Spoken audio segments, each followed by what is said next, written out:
Hey guys, it's me, Mighty Max Boxing, and today I have a very exciting interview. I have the one and only Robbie Davies on my channel, and I'm very excited to have you on. Thank you so much for coming on, champ. I truly appreciate it. Yeah, no problem at all. Awesome, awesome. So I want to ask right off the bat, we saw in your last bout you badly hurt your ankle. It was a very bad injury. I just want to ask how you've been with that, how you've been recovering and recuperating from that injury, and how it's been for you. Straight after the injury, went into hospital. Ended up getting, got told me leg had snapped in multiple places, ligaments, tendon tears, and I just got sent home that night in a normal cast. But then, luckily enough, there was a cancellation in triage, and they called me up about. So, say I got home at 3 in the morning, they called me back at 7 in the morning.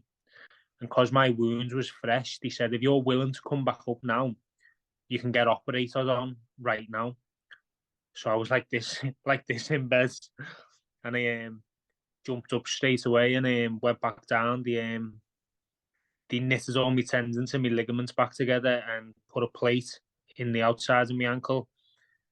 I had like 2 weeks of non-weight bearing, and then from then I went straight into rehabilitation, and I've come on leaps and bounds since then. Like, Well, I'm very glad to hear that you have been recovering from that injury because it looked very bad, and it's very unfortunate that that happened throughout the fight. Do you hope to get that opportunity back and rematch him just to avenge that fluke of a loss, or do you just want to move on, move past it? to be honest, that's like what got me through the motivate as my motivation. I was told I could get the rematch, so I held on to that as like my motivation, and got myself back in good condition as quick as I could. By say the end of July, August, I was ready to get back in the gym then, and then when I was fit and ready, and I was asking about the rematch, they told me they have no interest in it. They had no interest in the rematch, so I was just like, so at the for the time being, like if it was to get offered to me, my immediate reaction is I'd be made up. But if not, I'm looking elsewhere. Thing is, they know that in the rematch you would definitely beat him. They know that that was a fluke win, and that's the only possible way they could have beaten you is something like that crazy happening. I truly believe that, and that's why they don't want that rematch. Yeah, do you know what? I think it's more down to everything else as well, though. Like promotional side of things and that as well. Like I think they'd just rather see me and him in different fights rather than fight each other. Which me personally, I think the fans would rather see us go over it again because he had another fight. He got beat by Cattrall, and then I could look at it as like I try to go one better, and Mhm. then prove that I can get right back up to that level. Do you know what I mean? Yeah, for sure, for sure. That would be a great performance if you really made a statement against him. I want to ask, what do you think is your next move now? Do you want to wait for 2023 to finish and return in 2024, or do you want to get a fight in before the year ends? If I was offered the right fights, like I'd take it. Like I've been offered fights, but some of them are like a weight or two above me, and I Mhm. was like on 6 weeks' notice. And then some fights, like I got offered the Harlem Eubank fight, and Mhm. I was interested in that. And then within a week, they announced he was fighting someone else. So they put the feelers out to me. I said I was interested, told them to get in touch with my team. I asked my team, did they get in touch? They said no. And then a couple of days later, it was announced he was fighting someone else. So I Mhm. don't know what happened there.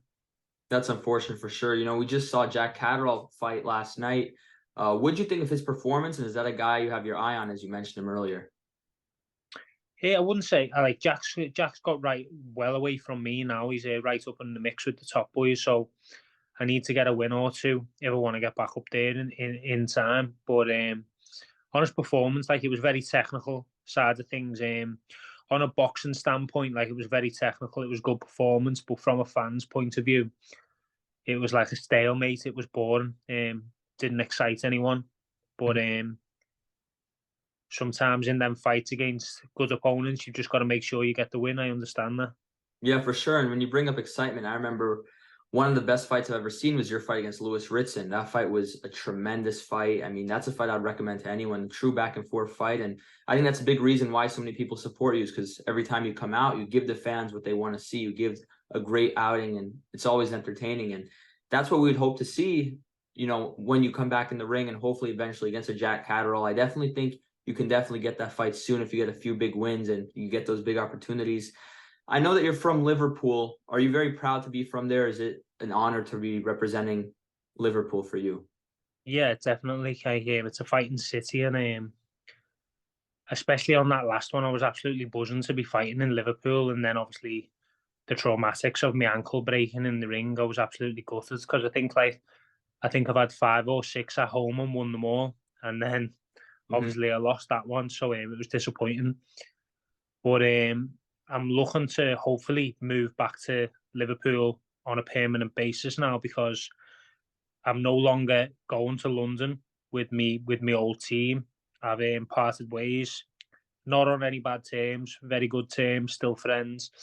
But just like family life and things like that, having a daughter, spending too much time away from home and not knowing when I'm fighting.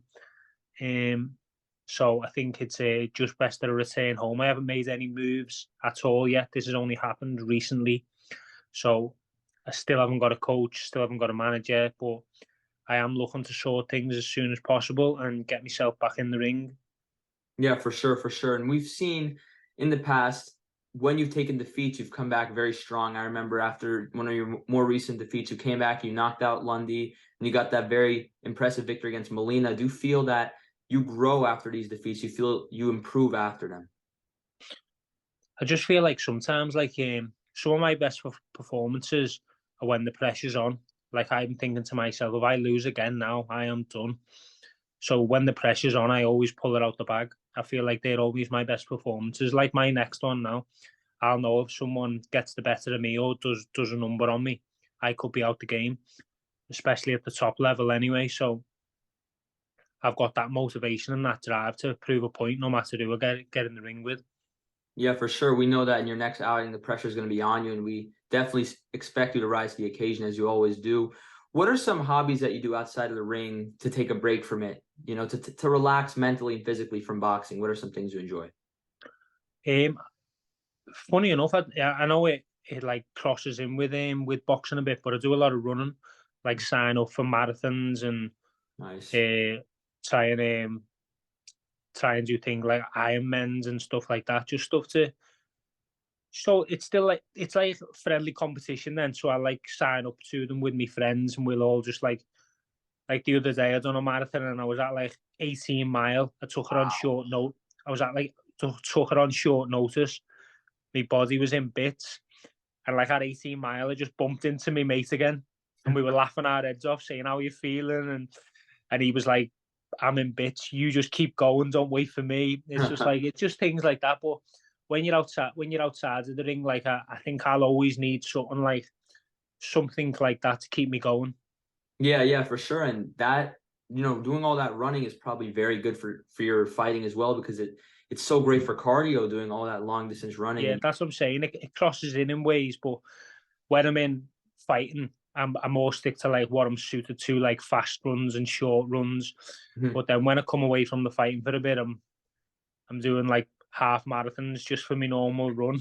My feet are killing all the time.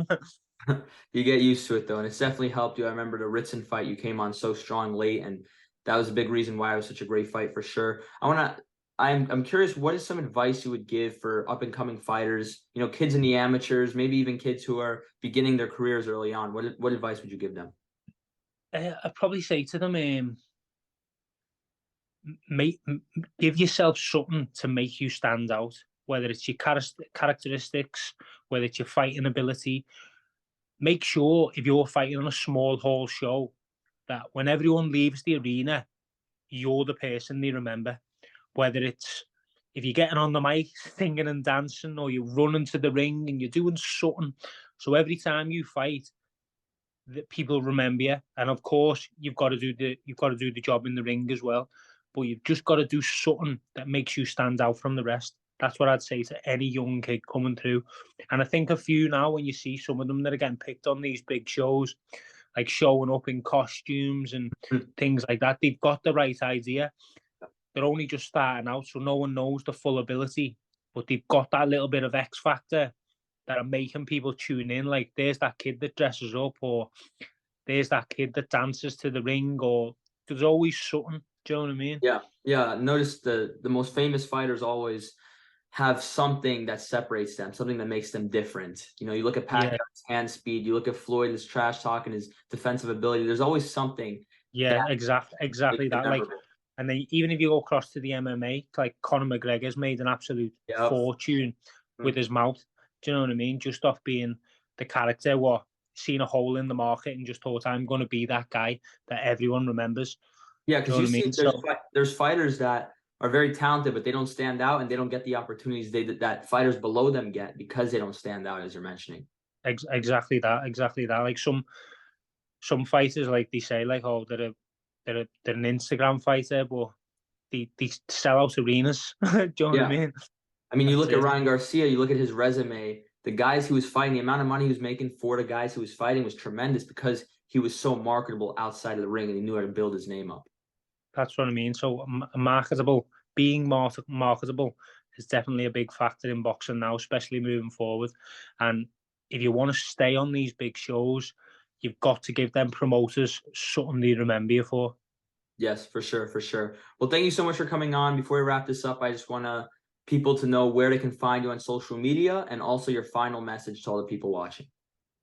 Uh, Catch me at Robbie Davies Jr. on all my social medias. It's the same name on all of them.